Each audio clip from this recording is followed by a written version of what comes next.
साथियों नमस्कार। पीएम पोषण यानी जिसको हम लोग मध्याह्न भोजन कहते हैं, ये हमारी बहुत महत्वपूर्ण योजना है।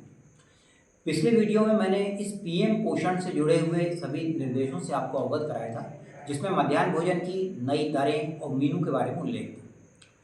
इसमें ये भी निर्देश दिए गए हैं कि पीएम पोषण में संलग्न रसोइयों को प्रशिक्षण दिया जाए।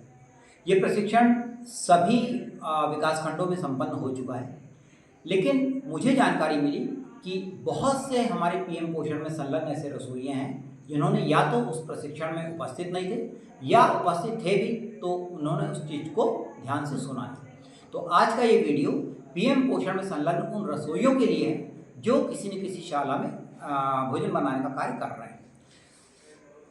पहला बिंदु सबसे महत्वपूर्ण यह है कि अब आगे के जो निर्देश मैं आपको बता रहा हूँ, यदि रसोइया इसका पालन नहीं करती है तो शाला जो प्रमुख है, जो हमारे प्रधानाध्यापक है, उनका यह दायित्व होगा कि वो समूह के अध्यक्ष सचिव को कारण बताते हुए एक लेटर जारी करें, और यदि उसका संतोषजनक जवाब नहीं मिलता है तब समूह के पृथक करने की कार्यवाही जो है वो अगले स्तर से की जा सके।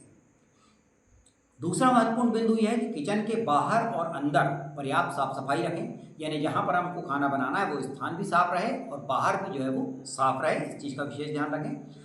तीसरा नंबर पॉइंट है मेनू अनुसार गुणवत्ता युक्त निर्धारित मात्रा में भोजन प्रदान करें। प्रत्येक दिवस का मेनू निश्चित है, तो जिस दिवस का जो मेनू है उसी मेनू के अनुसार खाना बने। मात्रा निश्चित है, इसलिए उस मात्रा में ही भोजन हमें बनाना है। अगला बिंदु है खाना प्रत्येक दिवस गैस चूल्हे में ही बने, अर्थात लकड़ियों का उपयोग बिल्कुल भी ना करें। कई जगह देखने के लिए आता है कि गैस चूल्हे के स्थान पर ईंधन के रूप में लकड़ियों का प्रयोग किया जाता है, जो कि सर्वदा अनुचित है। अतः गैस चूल्हे का ही इस्तेमाल करें, इस बात का ध्यान रखें। अगला बिंदु है प्रत्येक दिवस मेनू खाना तैयार करने के लिए जो मेनू सूखी सामग्री है, जैसे तेल हो गया, दाल चावल आटा मसाले, ये सब कांच के या फाइबर के या स्टील के बंद डब्बे में इनको रखा जाए, किसी भी स्थिति में सामग्री खुली ना रहे। अगला बिंदु किचन के बाहर प्रत्येक दिवस खाने का मेनू लिखा होना आवश्यक है। तो जो हमारा साप्ताहिक मेनू है वो साप्ताहिक मेनू पेंटर से बुला के उसको किचन शेड की बाहरी दीवार पर या फ्लैक्स के रूप में जैसा भी आप चाहें वो मेनू स्पष्ट रूप से उसमें अंकित हो। पूर्व वर्षों में जहाँ पर भी लकड़ी से खाना बनता है तो वहाँ देखा जाता है अवलोकन में कि जो किचन शेड की जो दीवारें हैं या जो सीलिंग है वो पूरा काला जमा हुआ है। तो आप सफाई पुताई करके उस कालक को आपको हटाना है। किसी भी स्थिति में दीवारों पर या सीलिंग पर वो काले धब्बे ना दिखाई दें।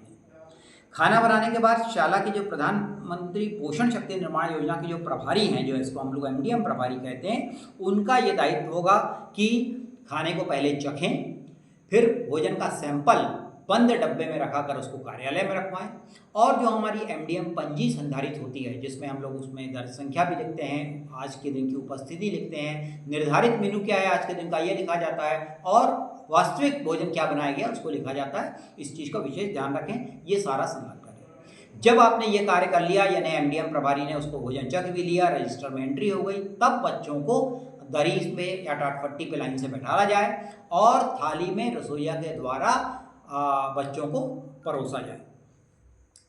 इसके बाद में यह भी दायित्व है आपका कि जो यदि आपके बाउंड्री के अंदर अगर बाउंड्री वाल है और पानी की सुविधा है तो माँ की बगिया लगाई जाए, और माँ की बगिया का जो आपका देखभाल है वो रसोइयों के द्वारा किया जाए। माँ की बगिया में जो सब्जी उब्जी उगाई जाती है उसका उपयोग अपन मध्याह्न भोजन में कर लें।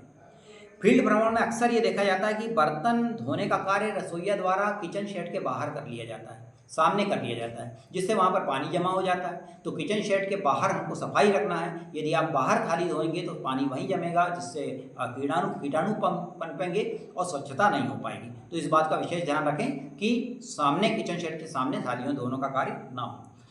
फील्ड भ्रमण में ये भी देखने के आया है कि रसोइया द्वारा दाल नहीं बनाई जाती। पूछे जाने पर यह जवाब मिलता है कि बच्चे दाल खाते नहीं हैं या बहुत कम खाते हैं। तो ध्यान रखें, दाल में पर्याप्त मात्रा में प्रोटीन होता है, इसलिए उसको मेनू में शामिल किया गया है। इसलिए दाल प्रतिदिन बनाएं, जिस दिन का जो मेनू है उसके अनुसार। साप्ताहिक मेनू में यह भी अक्सर देखा जाता है कि तुअर की दाल, चने की दाल और मूंग की दाल अलग अलग जो दिनों की दी गई है उसके अनुसार बनाया जाए। सब्जियों में देखा जाता है कि आलू का बहुत ज़्यादा उपयोग किया जाता है। तो आप ध्यान रखें कि केवल आलू नहीं बनाना है, आपको हरी सब्जियों का भी करना है। जैसे सोमवार को काबुली चने टमाटर की सब्जी, मंगलवार को मूंग बड़ी, बुधवार को मिक्स सब्जी, गुरुवार को पुलाव में सब्जी। इस प्रकार का जो मेनू है उसके अनुसार कार्य करें। निर्धारित मेनू का पालन गुणवत्ता युक्त भोजन के साथ करें, इस चीज़ का ध्यान रखें। ये सारे बिंदुओं को आपको करना है ताकि हमारा जो पीएम पोषण की जो योजना है ये प्रभावी रूप से चल सके। तो मैं समझता हूँ कि हमारे सभी पीएम पोषण कार्यक्रम में संलग्न हमारे रसोइये इस बात को जान गए होंगे कि उन्होंने प्रभावशाली इस योजना का क्रियान्वयन करने के लिए क्या क्या कार्य करना है। तो इस प्रकार से कार्य करें ताकि एक शासन की जो सबसे महत्वपूर्ण योजना है पीएम पोषण शाला के अंदर, उसका प्रभावी रूप से क्रियान्वयन हो सके और बच्चे उससे लाभान्वित हो सकें। बहुत बहुत धन्यवाद।